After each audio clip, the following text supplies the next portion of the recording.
King's trilogy, Mads Mikkelsen, Casino Royale, and Nikolai Coster-Waldau, Jaime Lannister and Game of Thrones, or directors like Nicholas Winding Refn, Drive, Lars von Trier, Melancholia, and Oscar winner Susanne Bier, Best Foreign Language Film for A Better World. Back then, I'd come to think of the Danes as essentially decent, hard-working, law-abiding people, rarely prone to public expressions of, well, anything much, let alone happiness, and certainly not as globally influential cultural pioneers.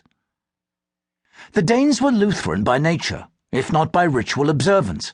They shunned ostentation, distrusted exuberant expressions of emotion, and kept themselves to themselves. Compared with, say, the Thais or Puerto Ricans or even the British, they were a frosty, solemn bunch. I would go as far as to say that of the 50 or so nationalities that I had encountered in my travels up to that point, the Danes would probably have ranked in the bottom quarter as among the least demonstrably joyful people on earth, along with the Swedes, the Finns, and the Norwegians. Perhaps it was all the antidepressants they were taking that were fogging their perception, I thought to myself. I had read a recent report that said that in Europe only the Icelanders consumed more happy pills than the Danes, and the rate at which they were popping them was increasing. Was Danish happiness nothing more than oblivion sponsored by Prozac? In fact, as I began to delve deeper into the Danish happiness phenomenon, I discovered that the University of Leicester report was not as groundbreaking as it might have liked to think. The Danes came top of the EU's first ever well-being survey, the Eurobarometer, as long ago as 1973, and are still top today. In the latest one, more than 2/3 of the thousands of Danes who were polled claimed to be very satisfied with their lives.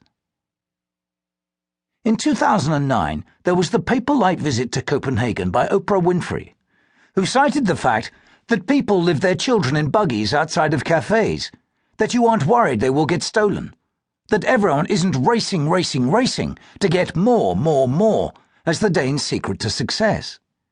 If Oprah was anointing Denmark, it must be true. By the time Oprah descended from the heavens, I had actually left Denmark, having finally driven my wife to the end of her tether with my incessant moaning about her homeland. The punishing weather, the heinous taxes, the predictable monoculture, the stifling insistence on lowest common denominator consensus, the fear of anything or anyone different from the norm, the distrust of ambition and disapproval of success, the appalling public manners, and the remorseless diet of fatty pork, salty licorice, cheap beer, and marzipan. But I still kept a wary, slightly bewildered eye on the Danish happiness phenomenon, noting, for example, when the country topped the Gallup World Poll, which asked 1,000 people over the age of 15 in 155 countries to rate on a scale of 1 to 10 both their lives now and how they expected them to pan out in the future. Gallup asked other questions about social support.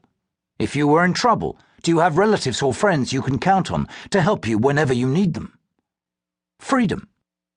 In your country, are you satisfied or dissatisfied with your freedom to choose what you do with your life? And corruption. Is corruption widespread within businesses located in your country?